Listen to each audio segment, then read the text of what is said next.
যে ব্যক্তি ঈমানের সাথে সওয়াবের আশায় রমজান মাসের লাইলাতুল কদর জাগবে, লাইলাতুল কদর শেষ দশকের বিজোড় রাতগুলোর মধ্যে আছে, এই ব্যক্তির সমস্ত গুনাহ আল্লাহ পাক মাফ করে দেবেন। স্পেসিফিকলি বলা নাই 27শে রমজানই লাইলাতুল কদর হবে, স্পেসিফিকলি বলার সুযোগ নাই, মিস হতে পারে। নবীজি বলেছেন শেষ দশকের বেজোড় রাত 21, 23, 25, 27, 29 যে কোনো একটা রাত লাইলাতুল কদর হবে। এক রাত ইবাদত করবেন, সারা হাজার হাজার মাস ইবাদত করার নেকি পেয়ে যাবেন ইনশাআল্লাহ তাআলা। ওই সময় আল্লাহ পাক প্রথম আসমানে নেমে আসেন, সুবহানাল্লাহ, এসে বলেন কে আমাকে ডাকবে, আমি তার ডাকে সাড়া দিব। কে আছে আমার কাছে কিছু চাইবে, আমি তোমার চাওয়া পূরণ করব। কে আছো আমার কাছে ক্ষমা চাইবে, আমি তোমাকে ক্ষমা করে দেব। আল্লাহ পাক ফজর পর্যন্ত এটা বলতে থাকে। এক হচ্ছে লাইলাতুল কদর তালাশ করবেন। আর লাইলাতুল কদর তালাশ করতে হলে শেষ দশকটা ইতিকাফ করার চেষ্টা করেন। ইতিকাফ করতে পারলে আপনি লাইলাতুল কদর পেয়ে যাবেন ইনশাআল্লাহ। স্পেসিফিকলি বলা নাই 27শে রমজানই লাইলাতুল কদর হবে, স্পেসিফিকলি বলার সুযোগ নাই, মিস হতে পারে। নবীজি বলেছেন শেষ দশকের বেজোড় রাত 21, 23, 25, 27, 29 যে কোনো একটা রাত লাইলাতুল কদর হবে। এক রাত ইবাদত করবেন, সারা হাজার হাজার মাস ইবাদত করার নেকি পেয়ে যাবেন ইনশাআল্লাহ তাআলা। এই রাতে দোয়া করলে দোয়া কবুল হয়ে যায়। আল্লাহ পাক আমাদেরকে লাইলাতুল কদর পাওয়ার তৌফিক দান করুন, ইতিকাফ করার তৌফিক দান করুন। আমি আরেকটা কাজ যেখান থেকে আমি আসবো, কোরআনময় রমাদানে, রমজান মাসে সবচেয়ে বড় যে কাজটা, এটা দিয়ে শেষ করছি, শোনেন, এখানে একটু সময় নিব, আমি একটু ধৈর্য ধরেন। রমজান মাসের সবচেয়ে বড় কাজ এবং রমজান মাস যে কারণে মহামান্বিত বা মহিমান্বিত, শব্দটা হয়তো আমি ভুল বলেছি, তো সেটা হচ্ছে আল কোরআনুল কারীম। রমজান মাস সেই মাস যেই মাসে কোরআন নাজিল করা হয়েছে। কি কারণে রমজান মাসে এত ফজিলতময়? প্রশ্নটা কি একটা যৌক্তিক প্রশ্ন না? শাবান মাসে কেন এত কিছু নয়? রজব মাসে নয় কেন? রমজান মাসেই কেন? উত্তর একটা উত্তর, যে শাহরু রমাদানাল্লাযী উনজিলা ফীহিল কোরআন। রমজান সেই মাস যেই মাসে আমি কোরআন নাজিল করেছি। কি জন্য নাজিল করেছেন আল্লাহ পাক? হুদাল লিন্নাস, এটা মানব জাতির জন্য হেদায়েত, ওয়া বাইয়িনাতিন মিনাল হুদা, এবং এটা সুস্পষ্ট একটা প্রমাণ, ওয়াল ফুরকান, এবং সত্য মিথ্যার মানদণ্ড, ইলা আখিরিল আয়াত। সূরা কদরে আল্লাহ বলছেন ইন্না আনজালনাহু ফি লাইলাতুল কদর, আমি লাইলাতুল কদরে কোরআন নাজিল করেছি। আর কদর কোন মাসে? শাবানে না রজবে না রমজানে?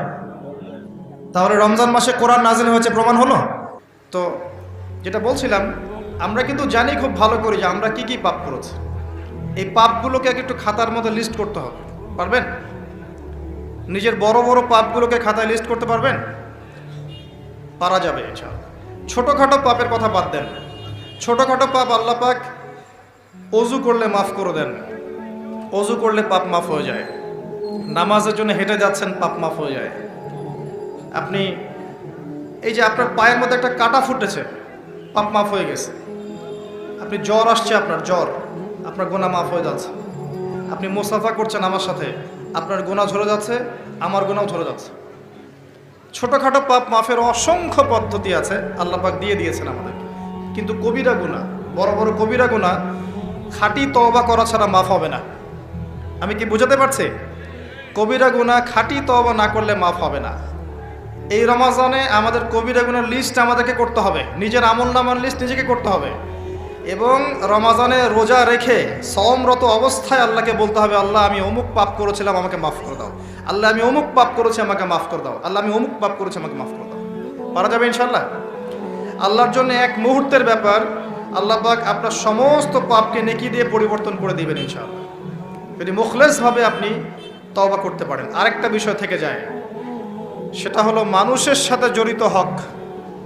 অনেক সময় দেখা যায় কাউকে গালি দিয়েছি, কাউকে অপবাদ দিয়েছি, কারো সম্মানহানি করেছি, কাউকে মিথ্যা অপবাদ দিয়েছি, কারো প্রতি হিংসা করেছি, বিদ্বেষ রেখেছি, কারো সম্পদ আত্মসাৎ করেছি, কারো জিনিস চুরি করেছি, ছিনতাই করেছি বা ডাকাতি করেছি, বা কারো সম্পদ আত্মসাৎ করে নিজের পেটে ভরেছি, প্রতিবেশীর জমি মেরে দিয়েছি, ওই দুই প্রতিবেশী চাষের জমি জোর করে জবরদখল করেছি। এক কথায় মানুষের সম্মান জান মালের সাথে জড়িত যে পাপ, এই পাপ আল্লাহর কাছে মাফ হবে না। কাবা ঘরের গেলাফ ধরে কানলেও আপনি আমাকে যে মিথ্যা অপবাদটা দিয়েছেন এটা মাফ হবে না যতক্ষণ না আমি মাফ করছি। কথা কি বুঝতে পারছেন? মনে করেন আপনি আমাকে মিথ্যা একটা অপবাদ দিয়েছেন এবং ধুয়ে রেখে দিয়েছেন একদম মিথ্যা অপবাদ দিয়ে। যতক্ষণ আমি আপনাকে মাফ না করছি, কাবা ঘরে গিয়ে গেলাফ ধরে কান্নাকাটি করলো এই পাপ মাফ হবে না ইনশাআল্লাহ। এই অবস্থায় মৌত হলে কি হবে? পরকালে দেখবেন আমি দাঁড়িয়ে আছি আপনার জন্য, আপনার হিসাব হচ্ছে, হিসাব শেষ। আপনি সালাত, সওম, হজ জাকাতে নেকি নিয়ে উঠেছেন, কিন্তু দেখছেন আমি দাঁড়িয়ে আছি, আমার মতো আরো 10 জন দাঁড়িয়ে আছে। ওই 10 জনকে আপনি গালি দিয়েছিলেন, অপবাদ দিয়েছিলেন, তাদের গীবত করেছিলেন, তাদের সম্পদ বা সম্মানের হানি করেছিলেন। এখন কিয়ামতের মাঠে আপনার নেকি দিয়ে এই ঋণ শোধ করতে হবে, অন্য কোনো অপশন নাই। আর যদি নেকি শেষ হয়ে যায় তখন কি হবে? তখন আমার আমলনামা থেকে কিছু গুনাহ আপনাকে নিতে হবে। আল্লাহ পাক ন্যায় বিচারক। আল্লাহ পাক শুধু গফুর রহিম নন, আল্লাহ পাক শুধু পরম করুণাময় অসীম দয়ালুই নন, বরং তিনি হচ্ছেন ন্যায় বিচারক। ন্যায় বিচারক। একজন ধর্ষক যদি বলে যে আল্লাহ পাক তো গফুর রহিম, আল্লাহ আমাকে মাফ করে দিতে পারেন, তাহলে যাকে ধর্ষণ করলো সে তার উপর জুলুম হবে না?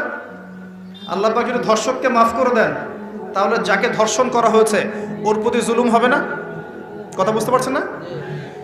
মনে করেন আপনি নাউজুবিল্লাহ কারো সম্পদ আত্মসাৎ করেছেন, এখন আল্লাহ যদি আপনাকে মাফ করে দেন, তাহলে এই যে যার সম্পদ আপনি আত্মসাৎ করেছেন এর উপরে জুলুম করা হচ্ছে না? আল্লাহ পাক কি জুলুম করবেন?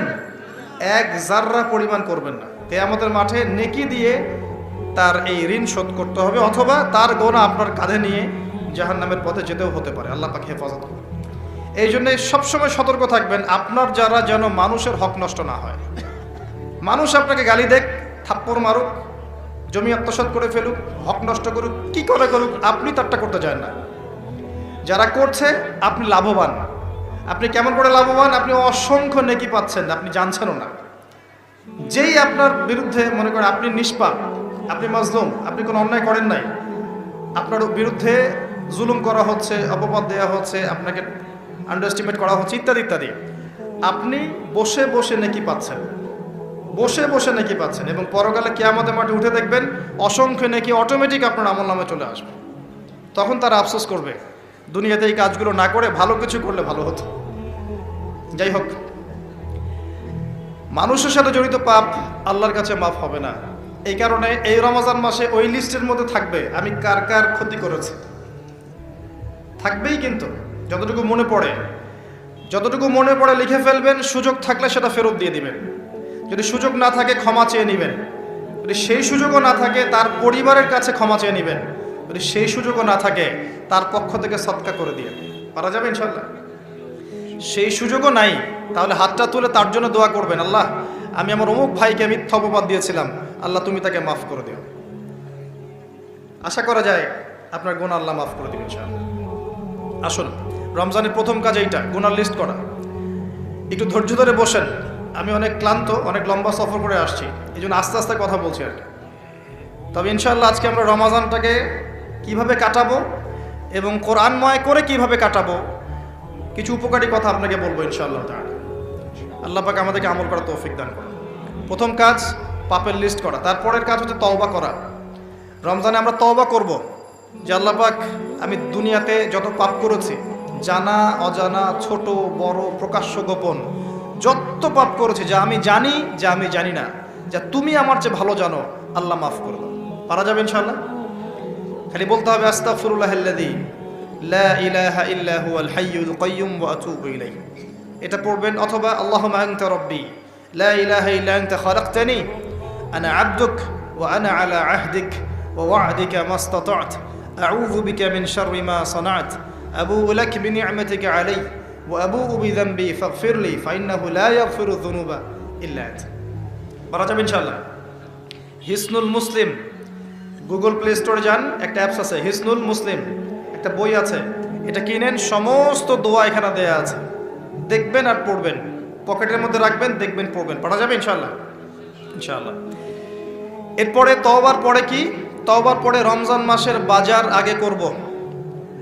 এখন শাবান মাস চলছে, হাতে যতটুকু টাকা পয়সা আছে বা জমানো কিছু টাকা তো আছে, এখান থেকে আপনি রমজান মাসের বাজার করবেন। রমজান মাসে আপনি বেশি বেশি বাজারে যাবেন না। ওই মাসে যেটা আর্ন করবেন সেটা জমিয়ে রাখবেন, সমস্যা নাই। সম্ভব হলে ঈদের যে কাপড় চোপড় লাগে, আপনার স্ত্রীর জন্য এক সেট, আপনার বাচ্চার জন্য এক সেট, আপনার এক সেট, নতুন কাপড় পরা সুন্নত, এবং আমরা সবাই নতুন কাপড় পরার চেষ্টা করবো ইনশাআল্লাহ। যাদের নতুন কাপড় নাই তাদেরকে কাপড় দেওয়ার চেষ্টা করবো ইনশাআল্লাহ। এটাও কিনে রাখতে পারেন আগে ভাগেই। রমজান মাসে আপনি বাজারে সময় দিবেন না, দুনিয়ার কাজে বেশি ব্যস্ত হবেন, এটা একটা টার্গেট।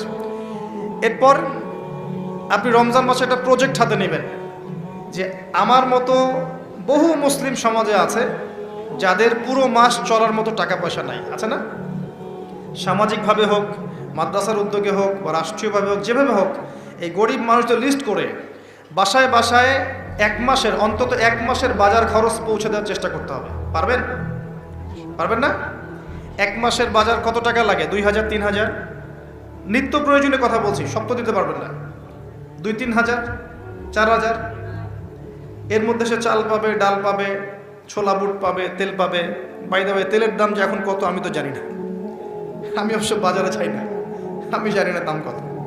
তবে একটা ফেসবুক স্ক্রল করতে গিয়ে একটা ভিডিও আসলো, দেখলাম যে দেখে খুব হাসি বের হলো আর কি, যে বাড়ির গিন্নি সে কড়াই ধরে আছে, আর বাড়ির কর্তা ওই তেলের বোতলটাকে তালা দিয়ে লক করে রেখেছে আর কি।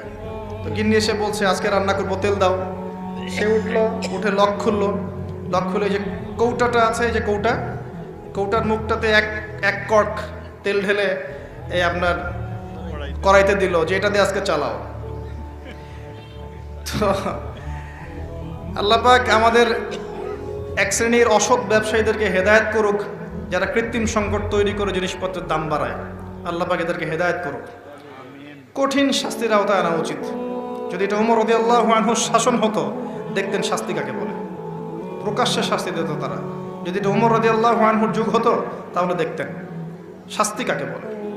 উমর ইবনুল খাত্তাব রাদিয়াল্লাহু আনহুর একজন ছেলে একটা অন্যায় করেছিল, সম্ভবত তিনি মদ পান করেছিলেন, সম্ভবত। কাজী দোররা দিচ্ছে 80 বেত্রাঘাত, দোররা আস্তে আস্তে দিয়েছে। আমিরুল মুমিনিনের ছেলে, জোরে মারা যাবে না।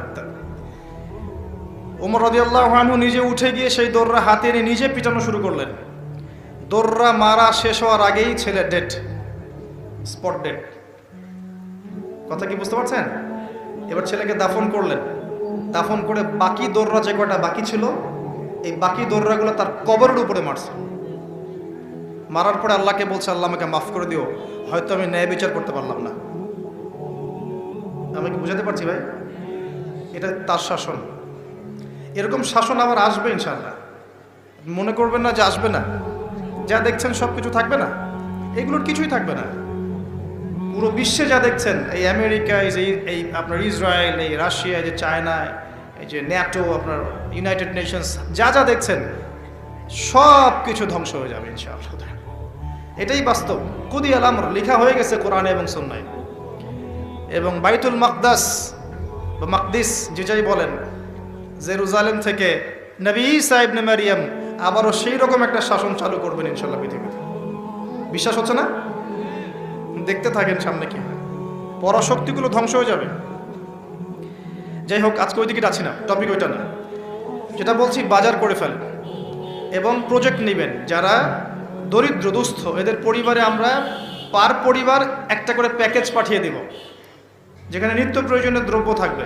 তারাও যেন রমজান মাসে খেয়ে পরে বাঁচতে পারে। পারা যাবে ইনশাআল্লাহ? চেষ্টা করেন, আল্লাহ পাক আপনার রিজিকে বরকত দিবে ইনশাআল্লাহ।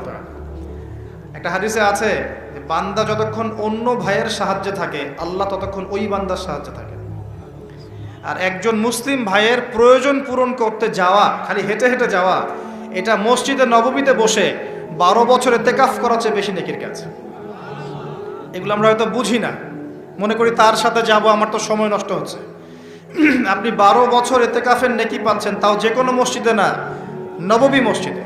সুবহানাল্লাহ। কোরআনের বরকতে সব বিপদ আপদ কেটে যেতে পারে। সূরা বনী ইসরাঈল আল্লাহ পাক বলেছেন যে ওয়াইদা ক্বরা'তাল কুরআন, হে নবী আপনি যখন কোরআন তেলাওয়াত করবেন বা করেন, জাআলনা বাইনাকা ওয়া বাইনাল্লাযীনা লা ইউমিনুনা বিল আখিরাহ হিজাবাম মাসতুরা, যখন আপনি কোরআন তেলাওয়াত করেন তখন আপনার এবং ওই জগৎ, যেই জগৎটা আল্লাহ এবং পরকালে বিশ্বাস করে না, এদের মাঝখানে মানে ইমানদার এবং এর শত্রুদের মাঝখানে আমি আল্লাহ একটা অদৃশ্য পর্দা স্থাপন করে দেই। সুবহানাল্লাহ। ওই দিক থেকে কোনো ক্ষতি আপনাকে স্পর্শ করতে পারবে না। যাই হোক, এটা আপনাদের টার্গেট। 2 নাম্বার, দ্বিতীয় শ্রেণীর মানুষ যারা কোরআন মাশাআল্লাহ তিলাওয়াত করতে জানেন এবং আপনার কনফিডেন্স আছে। এখানে একটা কথা বলতে ভুলে গিয়েছিলাম যে আপনাকে শয়তান 3 ভাবে বিভ্রান্ত করতে পারে। একটা হচ্ছে শয়তান কিন্তু আপনাকে বোঝাতে পারে যে আপনি অনেক জানেন, আপনার জানার দরকার নাই। এটা শয়তান আপনাকে বোঝাতে পারে। 2 নাম্বার, বোঝাতে পারে যে আপনার দ্বারা হবে না, আপনি পারবেন না। আমার কথাটা মনে রাখেন। 3 নাম্বার, বোঝাতে পারে যে আমার অনেক সময় পড়ে আছে, পরে শিখে নেবে, এত তাড়াহুড়োর কি আছে। এই 3টা অস্ত্র শয়তানের বড় বড়। আরেকটা অস্ত্র আছে 4 নাম্বার, সেটা হলো শিখতে গিয়ে দেখবেন শয়তান ওয়াসওয়াসা দিবে, এই টিচার ভালো না, ওস্তাদ ভালো না। এটা একটা ওয়াসওয়াসা। উস্তাদের হাতে নিজেকে ছেড়ে দিতে হবে, তারপরে সে বুঝবে আপনাকে কোন পথে নিয়ে যেতে হবে। নবী মুসা আলাইহিস সালাম যখন এসেছিলেন খিদর আলাইহিস সালামের কাছে, হাল আত্তাবিউকা আন তুআল্লিমানি মিম্মা উল্লিমতা রুশদা, তিনি এসে বলেছেন, হে খিদর, আমি কি আপনার সাথে থাকতে পারি এই শর্তে যে আল্লাহ আপনাকে যে জ্ঞান শিখিয়েছেন আমাকে শেখাবেন? তখন খিদর আলাইহিস সালাম বলছেন, ইন্নাকা লান তাস্তাতিআ মা'ইয়া সাবরা, তুমি তো আমার সাথে ধৈর্য ধরতে পারবে না। ধৈর্য ধরে ওস্তাদের কাছে সুপর্দ করতে হয়, তারপরে জ্ঞান পাওয়া যাবে ইনশাআল্লাহ। এত অস্থির হলে হবে না। 2 নম্বর শ্রেণী যারা পড়তে পারেন তাদের জন্য নসিহত হচ্ছে, এই রমজান মাসে আপনার টার্গেট এই কিতাব আপনি একবার খতম করবেন, একবার অনলি। পারবেন? অনলি একবার। প্রত্যেক দিন আপনি 1 পারা করে পড়বেন, প্রত্যেক দিন 1 পারা, 30 দিন 30 পারা। সম্ভব? খুব কঠিন? পারা যাবে না? ইনশাআল্লাহ আল্লাহ পাক তৌফিক দান করুন। আবারও বলছি, কোরআন তেলাওয়াত করলে আপনি প্রত্যেক হরফে 10 নেকি পাবেন।